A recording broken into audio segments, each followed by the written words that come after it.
Alright, so what you want to do is while you're waiting for your PowerCommander to show up at your house, go to dynojet's website and download the software for free for the PowerCommander 5.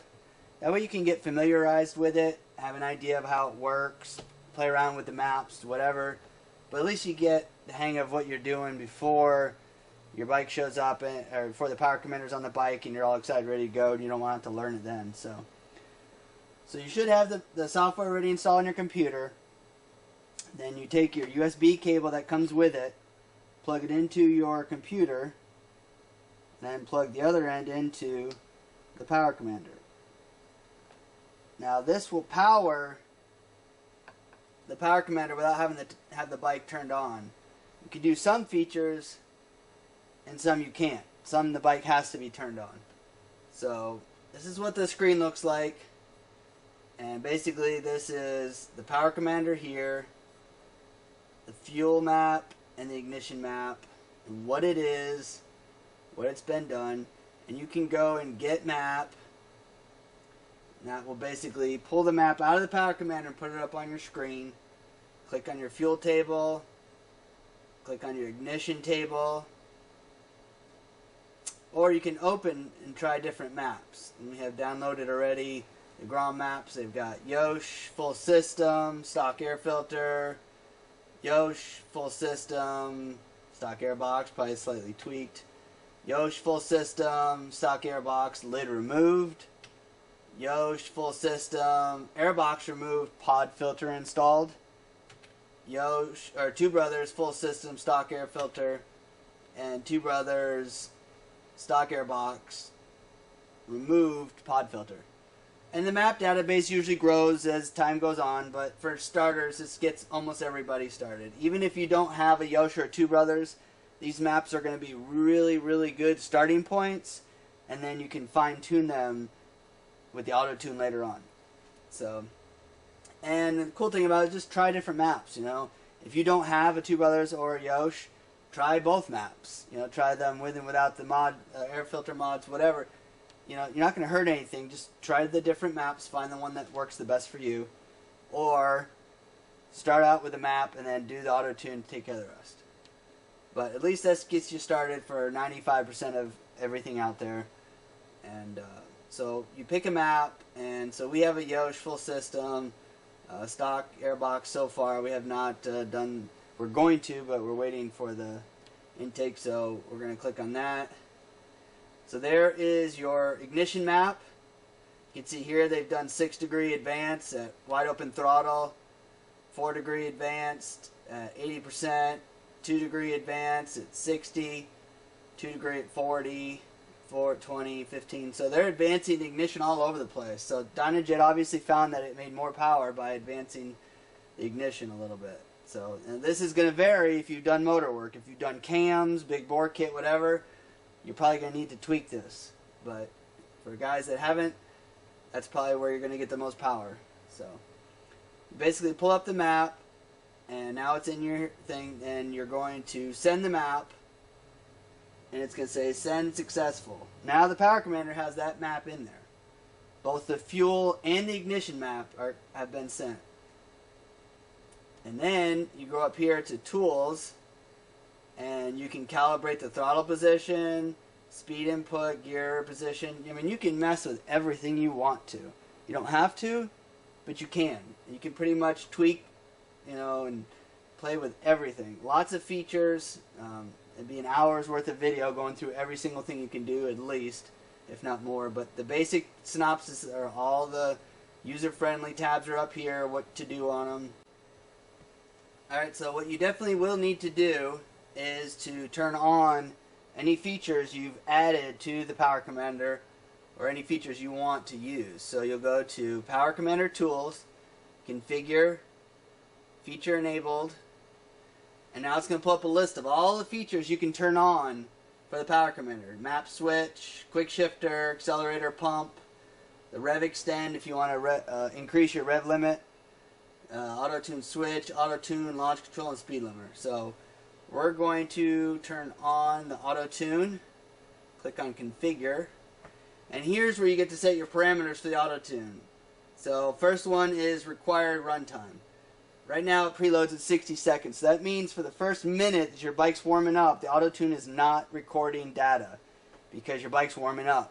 So it's not going to be running efficiently. The Autotune's still not fully up to temperature. So it's kind of a waste to have it recording right away if it's not good data. The next is you can click on to have minimum engine temperature before the Autotune starts working. They leave that off because it's not necessary. And then max enrichment and max trim. So basically, that's the maximum changes that the Autotune is allowed to do. It's also a failsafe. If for some reason the Autotune misfired or whatever, it can only change it 20% plus or minus. It's not going to go berserk and change it 100 and, totally flood out your motor. And then, of course, number of sensors, you only have one. So pretty much everything dynojet has on it preloaded is just the way to go, but you can tweak it if you want to. So you can click on the rev extend, configure. Now, like I said, you can automatically get the 500 RPM. So now the rev limit's at 9250. If you want to go to more than that, you have to get a key. To get a key, you got to call or email dynojet, sign a waiver, basically releasing them of any liability if you blow up your motor from revving it too high. 500 RPMs for them, they feel it's safe, but anything over that is on you. Now, if you've done, like I said earlier, if you've done cams, if you've done big bore kit, a higher, whatever, higher quality internals that can handle the rev extend, call them up and they'll let you rev it as high as you want to go. But so right now you only get the extra 500, which is still pretty good.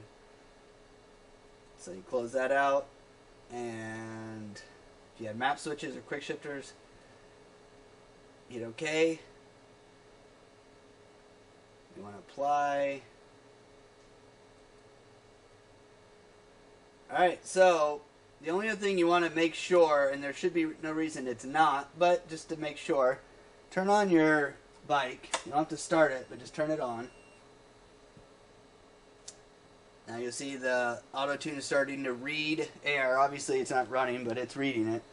And just make sure your throttle is at 0 and open it wide open, and it should be at 100 and 0. That way you know that your throttle position sensor is correct. If for some reason you open it wide open throttle and only went to like 80, then you know something's wrong and you need to calibrate it. And you would go up here to calibrate, throttle position, you click on that, and you basically, it's going to say hold it wide open, click, all the way closed, click, and then it'll calibrate it. But you don't need to do that unless this does not show 0 when it's closed and 100 when it's open, which it should usually always show that. So that's the synopsis of it. You got your fuels, you got your ignition, now you've got your Autotune target tables, and you got your trims. So basically your target AF is, you would go in here and tell it what you want your target AF to be. Most of the time 12.7 to 13.5 is really good. It all just depends on what you've done to your bike, where you live, temperature, altitude, pressure, all that good stuff comes into what's the best. But in the range of 12.7 to 13.5 is usually where you make the best power. So, and that's something you can always experiment with and try it out. So basically you set them where you want, you go out, and the Autotune is going to adjust to match those air fuel ratios that you requested. Now you have two options. You can either tell it to Autotune, as the name pronounces, and it's going to program the mapping while you're driving to change to match those. Or you can say, just save the recommendations, then when you come back home, you plug it in your computer, and you can apply the trims where you want to. Again, it's super, super user-friendly, interactive. It seems like the first time you ever using it, you might be like, oh my gosh, there's a lot to take in, but in reality, it's really, really easy to use once you've played with it a little bit. And it literally is limitless adjustability to what you can do and mess with. Now, the only other thing is, obviously, as we've discussed on the forums, the open loop and closed loop system. Right now, the ECU is overriding the closed loop area. So for right now, as you'll see when you get it, This is the only area that they're recommending to mess with. As it says in the directions for your PowerCommander, just this area you should mess with. Everything else, leave alone. Hopefully soon we'll have an ECU flash that will allow the Grom to be, the O2 sensor to be turned off. Once that happens, then you can adjust everywhere and not have to worry about it. So, but the reality is on this bike, 99% of the time, unless you're just cruising somewhere at like 20, you're always going to be somewhere between 60 to 100% throttle. And that is where you can fully adjust the map, in that range. So if you can adjust it where you usually are 60 to 80 to 100% throttle anyways, then the 10 and 20 and 15% areas is not really that big a deal. A, you're not really accelerating in that area, you're just cruising, so it's not as detrimental to have fuel changes.